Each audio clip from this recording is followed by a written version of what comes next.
তো এই যে আজকে একটা বেরিয়ে পড়েছি গুরুত্বপূর্ণ কাজে, তো সেটা তো তোমাদেরকে গিয়েই আমি দেখাচ্ছি কোন কাজে বেরিয়ে পড়েছি। বেশ সেজে গুজে বেরিয়েছি। এই যে আমার ছেলে গল্পতে করে যাচ্ছি, আমি আমার ছেলে, পুত্র আর আমার হাজবেন্ড আর ওর একটা ফ্রেন্ড। এই যে কি বলছে আবার বক বক করে, সারাদিন এখন বক বক করে। তো আমি বেশ একটা পিঙ্ক কালারের গাউন পরেছি। এই যে পৌঁছে গেলাম, এই খুব বেশিক্ষণের রাস্তা ছিল না, পৌঁছে গেছি।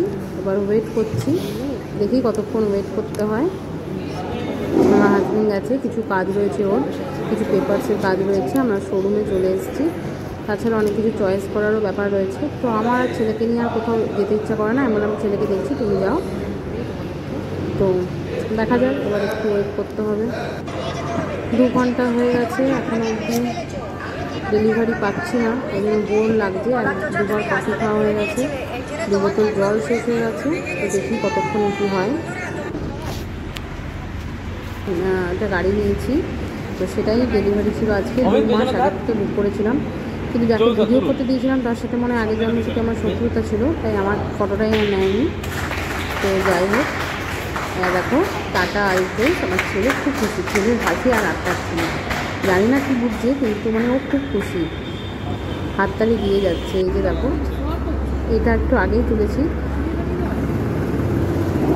প্রচণ্ড স্টাইলিশ দেখতে। আর আমার আর চিরঞ্জীবের এই রেড কালারটাই খুব সুন্দর লেগেছে। যে কালারগুলো অপশন ছিল তার মধ্যে থেকে রেড কালারটাই আমাদের প্রচণ্ড ভালো লেগেছে।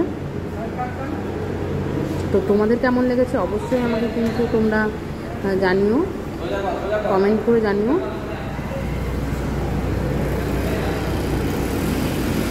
এরপর অনেক একটুখানি আমার হাজব্যান্ডকে আবার মিউজিক সিস্টেম এগুলো সব কিছু ওরা শিখিয়ে দেবে। আর ফার্স্ট আমি আমার ছেলেকেই গাড়িতে চাপিয়েছি,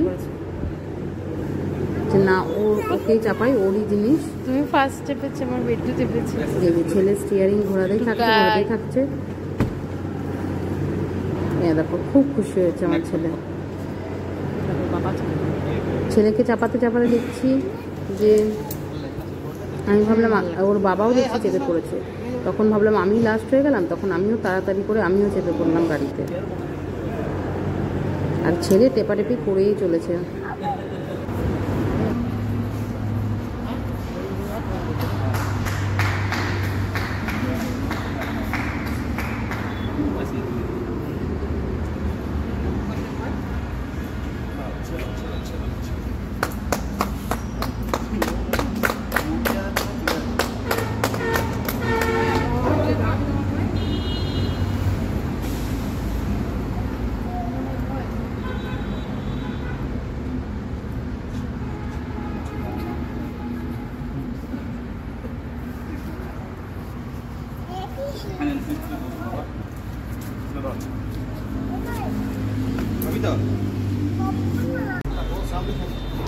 এরপর বাড়ি যাওয়ার পালা।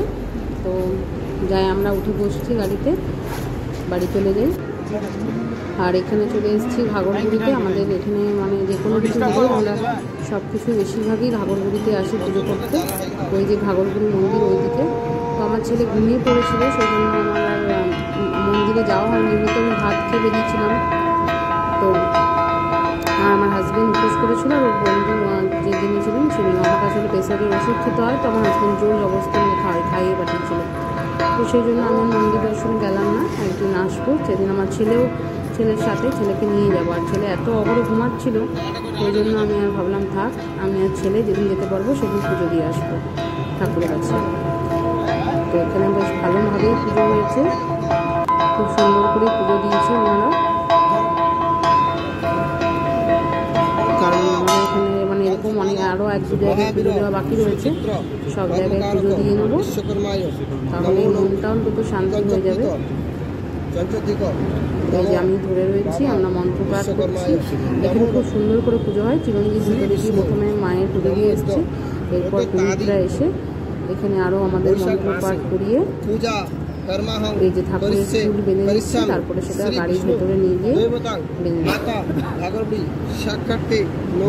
খুব শুদ্ধ ভক্তি দিয়ে এখানে কিন্তু পুজো হয়, মানে ঝটপট করে পুজো হয় না, খুব সুন্দর করে পুজো হয়। যে নারকেলের জলটা করলো চারিদিকে ঘুরে ঘুরে লাগিয়ে দিতে।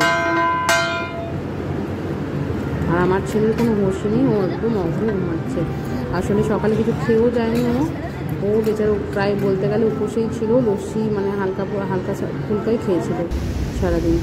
এরপরে লাস্টটা তো হালকা ফুলকা খেলে চলবে না, তাই চলে এসেছি রেস্টুরেন্টে বাটার চিকেন আর কড়াই চিকেন দিয়ে আমাদের